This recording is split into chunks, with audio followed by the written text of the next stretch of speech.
नमस्कार, स्वागत है आपका एमपी तक पर। मैं हूं रवीश पाल सिंह।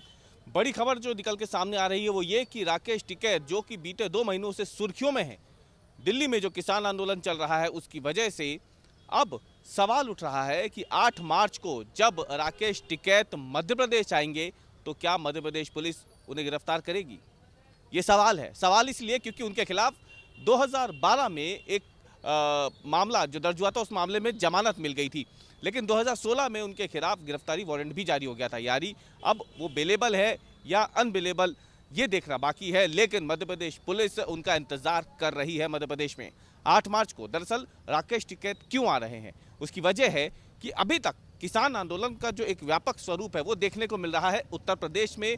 दिल्ली के आसपास का जो इलाका है, यानी पश्चिमी उत्तर प्रदेश हो, हरियाणा हो या फिर पंजाब हो, यहाँ पर तो इस किसान आंदोलन का असर दिख रहा था, लेकिन देश के बाकी हिस्सों में वैसा प्रदर्शन नहीं था जैसे कि दिल्ली की सीमाओं पर था। इसलिए सवाल ये उठ रहे थे कि आखिरकार मुट्ठी भर किसान ही दिल्ली के आसपास क्यों डटे हुए हैं, देश भर के किसान इस आंदोलन में क्यों नहीं पहुंचे। जाहिर सी बात है, कोरोना का काल भी था और क्योंकि बोनी का एक समय था, गेहूं की फसल देश के कई हिस्सों में उनकी बोनी हुई थी, तो ऐसे में सवाल उठता है कि आखिरकार किसान अपनी इस फसल को छोड़ करके वहां क्यों जाता। लेकिन अब 8 मार्च को राकेश टिकैत मध्य प्रदेश के 3 अलग अलग जिलों में पहुंचेंगे। बताया जा रहा है श्योपुर, रीवा और देवास, ये 3 जिले ऐसे हैं जहां पर आने वाले दिनों में राकेश टिकैत किसानों के बीच होंगे और उन्हें जो किसान आंदोलन जो चल रहा है दिल्ली में, उसके साथ साथ कृषि कानूनों में क्या खामियां हैं, किसानों का क्या नुकसान हो सकता है जैसा वो आरोप लगा रहे हैं, उसके बारे में किसानों को बताएंगे। लेकिन राकेश टिकैत का इंतजार पुलिस क्यों कर रही है, इसकी वजह है एक बड़ा विरोध प्रदर्शन राकेश टिकैत की अगुवाई में हुआ था अनूपपुर जिले में, जिसमें बड़ी हिंसा हुई थी। कई लोग घायल हुए थे, पुलिस के लोग भी घायल हुए थे और अनूपपुर जिले में जहां पे पावर प्लांट को लेकर के विरोध प्रदर्शन हुआ था, वहां के स्थानीय निवासी भी घायल हुए थे। इसके बाद राकेश टिकैत समेत करीब 114 लोगों के खिलाफ मामला दर्ज हुआ था। यह सुनवाई भी चली थी। इसके बाद इसमें जमानत हो गई थी 2012 में राकेश टिकैत की।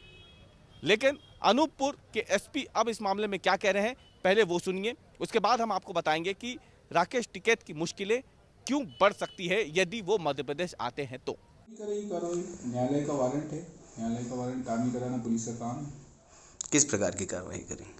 नहीं, जो भी लीगल प्रावधान है उसके अनुसार कार्रवाई करेंगे। तो क्या सर गिरफ्तारी हो सकती है? क्या यहाँ से पुलिस बल जाएगा या फिर कुछ इस तरीके से कार्रवाई होगी?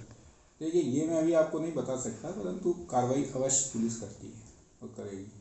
सर था क्या मामला 2012 में, किस तरीके से अनूपपुर में? देखिए, जो जानकारी उसके हिसाब से 2012 में यहाँ मुझे क्लियर है, भूमि अधिग्रहण को लेकर इसी प्रकार से एक आंदोलन हुआ था और उस आंदोलन में ही हिंसक वारदात हुई थी, पुलिस के ऊपर हमला किया गया था, जिसमें बलवा, अगजनी, 307 इस प्रकार की धाराएं लगी हुई थी। पुलिस ने 114 लोगों को गिरफ्तार करके न्यायालय पेश किया था। मामला चालान सहित न्यायालय में पेश कर दिया था और उसके बाद में इसमें से जो कोर्ट पेशी पर आते हैं, उस पेशी पर नहीं आके उससे गायब हुए हैं, फरार हुए हैं, उसका वारंट जारी हुआ। सर जो मुख्य आरोपी तो राकेश टिकैत ही होंगे इस मामले में? देखिए, हमारे लिए तो 114 के खिलाफ चालान पेश किया है, वो 114 ही आरोपी हमारे लिए। तो आपने सुना, ये अनूपपुर के एसपी थे जिन्होंने बात करते हुए बताया कि वैधानिक कार्रवाई जो है वो उनके खिलाफ की जा सकती है। हालांकि अभी आपको बता दें कि कह पाना बहुत जल्दबाजी होगी कि क्या वाकई में वो गिरफ्तार होंगे। कार्रवाई कई तरीके की होती है, क्या उन्हें हिरासत में लिया जाएगा, क्या उन्हें मध्य प्रदेश आने से रोका जाएगा, ऐसी कई सारे सवाल हैं जो मुंह बाए खड़े हैं। लेकिन देखना ये है कि जिस किसान आंदोलन ने पूरी दुनिया में एक तरीके से सुर्खियाँ बटोर ली है, बड़ी हस्तियाँ हैं, विदेशी हस्तियाँ जो हैं वो लगातार अपने बयान दे रही हैं किसान आंदोलन को लेकर के, किसानों की स्थिति को लेकर के। देश में बड़ा बवाल मचा हुआ है। जो विपक्षी पार्टियां हैं वो लगातार सत्ता पक्ष पर सवाल भी खड़े कर रही हैं, आरोप लगा रही हैं कि किसान के लिए जो कृषि कानून लाए गए हैं वो उनके किसी तरीके से भी उनके हित में नहीं है। कांग्रेस ने तो बड़ा प्रदर्शन किया था, मध्य प्रदेश में एक बड़ा प्रदर्शन हुआ था जिसमें कांग्रेस के कई कार्यकर्ता घायल हुए थे, पुलिस को आंसू गैस छोड़नी पड़ी थी, लाठियां चलानी पड़ी थी, वाटर कैनन का इस्तेमाल हुआ था। अभी भी जो विधानसभा सत्र मध्य प्रदेश में चल रहा है उसमें भी कांग्रेस किसानों से जुड़े हुए तमाम मसलों पर सत्ता पक्ष को घेरने की कोशिश में लगी हुई है। ऐसे में सवाल उठता है कि यदि राकेश टिकैत जब मध्य प्रदेश में आएंगे तो क्या उन्हें लेकर के पुलिस जिस तरीके से बयान दे रही है उसके बाद उनकी मुश्किलें बढ़ सकती है या नहीं।